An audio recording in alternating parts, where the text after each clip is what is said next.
recently turned anniversary was Nothing Was the Same by Drake. And on that album, they had Wu-Tang Forever, right? That's a song that a lot of people have debated about for a long time. There was rumors there was a Wu-Tang version with all you guys on it. We never really got your reaction when you first heard that record. And, you know. I like Drake. Yeah. You know, I like Drake. I think he's a dope artist. He puts out some great music, obviously, or else he wouldn't be as big as he is. But when he sent the record, we were overseas. He did send the record. And, you know, certain brothers was trying to write to it and shit, and I'm sitting there and I'm like, I don't like it. I didn't like I was like, what does this have to do with Wu-Tang Forever? And I'm not questioning his artistic ability or anything. I'm just saying, for my taste, I was more or less like, I'm not getting on that. Feels like a lot of artists at that, especially at that time, it wouldn't, you know, turn down the opportunity to be on a record that big. Well, no one knew it was going to be that big. No one knew it was going to be that big. I mean, as far as a big artist, you know, when you become jaded when you've been in the business for a long time. So, especially for me, y'all. Right. So for me, it's like big artists and if I'm not feeling it, I'm just not going to do it. Wu-Tang Clan just finished their last North American tour, the Final Chamber tour. Yeah. You know what I got to ask you, bro? What's that? Like, you know, is this really it? Like, you really... You never know. I mean, I when RZA put that spin on it, a lot of us scratched our heads. Okay. You know, we were wondering what was going on. But for me, optimistically thinking, I think it's a great setup for the reunion tour. I mean, why not? You gotta see, right? You got to see all these great acts going on tour and doing well, and not be like, you know, Brandy and Monica are out right now. Well, it's a want for this nostalgia. I think it's a big want for nostalgia and a lot of I don't know. I don't know what it is, but it seems like these things go in cycles. Yeah. And we're having our moment right now, and I just want to relish in the moment. Yeah. Word. Every artist I talk to, they like, touring is where the money is at right now. Like, being out there is where the money is at right now if you're doing any sort of music.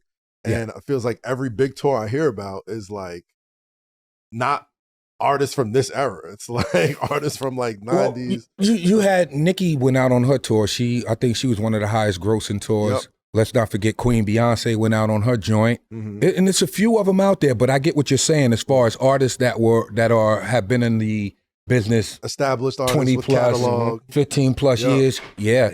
And like I said, it's that nostalgia. Once that shit comes back around, I mean, like, if you're smart, you take advantage of the moment. Absolutely. Right. If not, you just sit on the couch and then, you know, you just reminisce about shit and not do nothing about it, you know?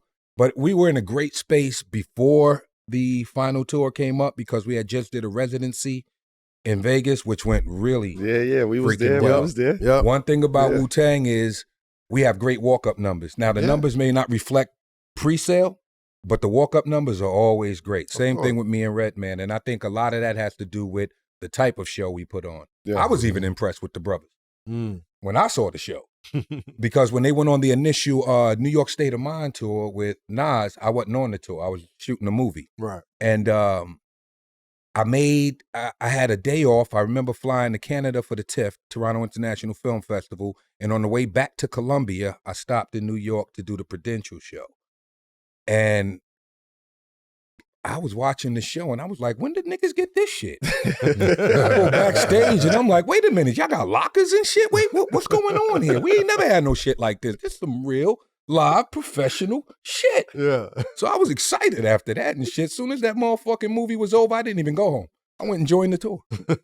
Straight to the tour. Yeah, we was in Vegas. When I came to the show in Vegas. Salute. And anybody that missed that residency, you missed a hell of a show, man. Fact. It was intimate. Yeah. It was in the right size theater. Yeah. The band was rocking. The visuals, the storytelling. Yeah. And you really felt like whoa. Like, you know, the synchronization that amongst the group, everybody being back, everybody doing their thing. It was great to see. Yeah, it was great. It was great to see. That's real rock star shit though. Like when you gotta tell people you're gonna retire, tell people it's the last tour, and then every couple of years when people want it. That's the bind of RZA, man. That motherfucker a genius. Still to this day, you know? So you know a film is coming in. Yeah. You know. Yeah, it has to. It has to. It's definitely going to come. He's working on the film. They was doing footage for the whole shit, so I want to see what he do with it and shit. He a clever motherfucker. Man. We got the Monopoly game now. You know what? Yeah, they sold I found out. out about it just like y'all did. Shit And is sold out. Oh, wait, you had no idea about it? I mean, I don't go in the group chats. You got to understand. I should be like, boom, boom, boom. Who leads y'all group chat though? Like everybody got to say so. Okay. You know, but mostly Reef be in there because Reef is he pretty much on it. I love my brother. Peace to Ty Reef. What's up, brother? Salam Aki. When you think back to the early days, right? What gave y'all that confidence to rep Staten Island, like to the world, like and really plant that flag the way that y'all did? We was already doing it from age 13 up. You know, everybody knew each other, and we used to do these tapes and shit. It was like Friday when most people was partying in the city. A lot of us was at Riz's house because he made beats. You know, it was an outlet for us. Something that started in the staircase took flight in Riz's house, and then we brought it to the stage, which is, now that I think about it, it's kind of crazy and shit because we had no intention of doing it professionally. That's a full cipher right there. You know what I mean? That's a cipher. And from these tapes, you know, the God had an epiphany again. Like I said, he's a genius. Mm-hmm. He had already been in the music business. He had his run, and what transpired was we knew who RZA was. So when the first single came out, we kind of scratched our heads like, who this nigga? Right. Because it didn't speak to who he really was, right, you know? Right. And I'm thinking the label had a lot of influence on the pick of that record, and him being who he is, smart individual, thinking, well, this is the label. They should know what they're doing. They sell records all the fucking time. So fuck it, we'll go with this single. Didn't fit his repertoire.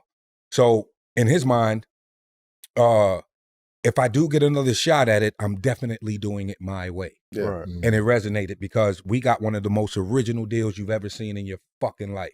We signed as a group with an option to sign as a solo artist. You know, and unheard of. Yeah. Now, here's the catch. And I've said this before. When you have that many individuals in one group, I mean, the obvious choice is you want to be able to branch out and do your own thing because that's a lot of mouths to feed. Mm-hmm. Here's the catch. Loud could match the deal coming from other labels, or they cannot. Then we can go with these other labels. And they chose, you know, certain people got to go. Other Geffen, Dirty with Electra, myself at Def Jam. And in lights of all this shit happening, we had these labels working together for our cause. Incredible. That's never going to be done again. That's 3D chess right there. That's man. never going to be done again. I feel like a big reason for that, though, is aside from the music being incredible and what it was, I think y'all were really one of the first rap groups, not first rap groups, but definitely one of the biggest rap groups to really understand branding and really understand like how much that Wu logo meant, no matter what artist was coming out. Like, if I was growing up and I never really listened to Ghost, but he's on Ray's tape and I'm a fan of Ray, just seeing that logo on the album, or just seeing that logo is going to make me a fan, or at least pique my interest. Right. And I think if I'm a label, being able to separate that is like probably something that they figured out wasn't beneficial for future artists to do and copy, right? Like it felt like you kind of got one over on them. And they learned, they're like, hey, man, we can't. RZA figured it out. We can't. It was more. He had a plan. With that logo and shit, that thing took a life of its own. Allah Mav did a logo for him. I mean, at the end of the day, we had templates before we even got to that point because Naughty by Nature, don't forget they had Naughty Wear. It was and something else, I forgot what it was. I mean, even April Walker Wear, all the ilk like that, you know? So branding, hip hop was learning in steps. It was still young. It wasn't even 20 years old yet. It was still young. But as the music progressed, so did the business aspect of it. And certain individuals paid attention enough to know, wait a minute, there's value in this or there's value in that. Mm-hmm. And that logo, once that shit took over, it was like, you ain't even have to know anybody's face because we presented the logo before we even presented our faces. So you're going to be familiar with this before you're familiar with anybody else in this fucking group. Bang. Also, if you think of Batman, I was just about to say, right? Like when you think of Batman, when you see that shit in the sky, you know what time it is. Like they flipped the Batmans. You know what I mean? As far as like now, we the new when we put this sign out into the world, the bees is flying. The bees is flying, and Dirty came up with the killer bees. Unbelievable.